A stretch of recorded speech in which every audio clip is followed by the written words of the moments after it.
होली की अद्भुत और सच्ची कथा पाई बुराई पर अच्छाई की विजय भागे। जब अहंकार ने धरती को ढक लिया बहुत समय पहले, जब धरती पर राक्षसों का अत्याचार बढ़ चुका था, तब एक असुर राजा था, हिरण्यकशिपु। वह इतना शक्तिशाली था कि देवता भी उससे भय खाते थे। उसने कठोर तपस्या करके ब्रह्मा जी से वरदान प्राप्त किया था, न वह दिन में मरे, न रात में, न धरती पर, न आकाश में, न किसी मनुष्य से, न किसी पशु से, न अस्त्र से, न शस्त्र से। वरदान पाकर उसका अहंकार आसमान छूने लगा। उसने आदेश दिया, पूरे राज्य में अब मेरी ही पूजा होगी, कोई भी विष्णु का नाम नहीं लेगा। लेकिन नियति को कुछ और ही मंजूर था। भाग 2। भक्त प्रहलाद का जन्म। उसी राजा के घर एक पुत्र जन्मा, प्रहलाद। बचपन से ही प्रहलाद का मन भगवान विष्णु में रम गया। वह हर समय नमो भगवते वासुदेवाय का जाप करता। जब हिरण्यकशिपु को यह बात पता चली तो उसका क्रोध आग बन गया। तुम मेरे पुत्र होकर मेरे शत्रु विष्णु की पूजा करते हो। प्रहलाद शांत स्वर में बोले, पिताश्री, भगवान विष्णु सबके स्वामी हैं, वे आपके भी हैं। यह सुनकर राजा का अहंकार और भड़क उठा। भाग 3। मृत्यु के प्रयास। हिरण्यकशिपु ने प्रहलाद को मारने के अनेक प्रयास किए। विष दिया गया, लेकिन विष अमृत बन गया।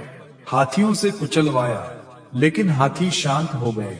पहाड़ से गिरवाया, लेकिन धरती ने थाम लिया। सांपों से डसवाया, लेकिन वे फूलों की माला बन गए। हर बार प्रहलाद की रक्षा स्वयं भगवान करते रहे। राजा हैरान था, आखिर ये शक्ति आती कहां से है। भाग 4।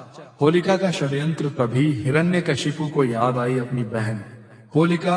होलिका को वरदान था कि वह अग्नि में नहीं जलेगी। योजना बनी, होलिका प्रहलाद को गोद में लेकर अग्नि में बैठेगी और वह बालक जल जाएगा। रात आई, अग्नि की लपटें आसमान छूने लगी। पूरा राज्य देख रहा था। प्रहलाद आंखें बंद कर भगवान का नाम जप रहे थे।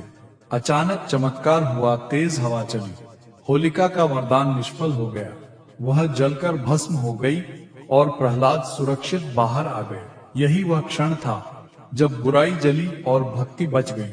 आज भी इस घटना की याद में होलिका दहन किया जाता है। भाग 5। स्तंभ से प्रकट हुए भगवान। हिरण्यकशिपु अब पागल हो चुका था। उसने प्रहलाद से पूछा, कहाँ है तेरा भगवान?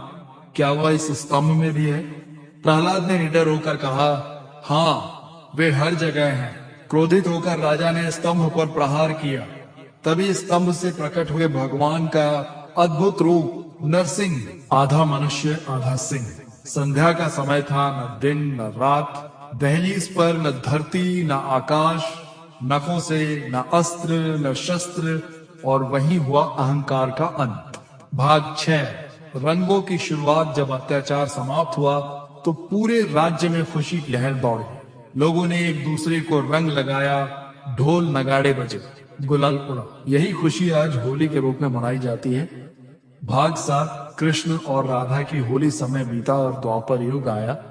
कृष्ण और राधा की प्रेममयी होली ने इस पर्व को और भी रंगीन बना दिया। कृष्ण जी का सांवला रंग था और राधा जी गोरी थी। एक दिन कृष्ण ने मजाक में राधा पर रंग लगा दिया और वहीं से शुरू हुई प्रेम की होली। आज भी बरसाना और वृंदावन में लठमार होली और फूलों की होली प्रसिद्ध है।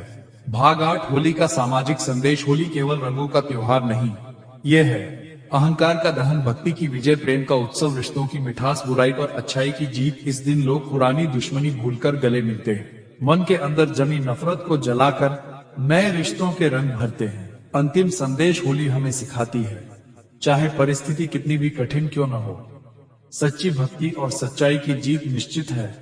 अहंकार का अंत तय है, प्रेम और विश्वास सबसे बड़ी शक्ति है। जब भी होलिका की आग जले, याद रखना जलानी है अपने अंदर की बुराई, और अगली सुबह रंग लगाते समय याद रखना भरने हैं जीवन में प्रेम के रंग।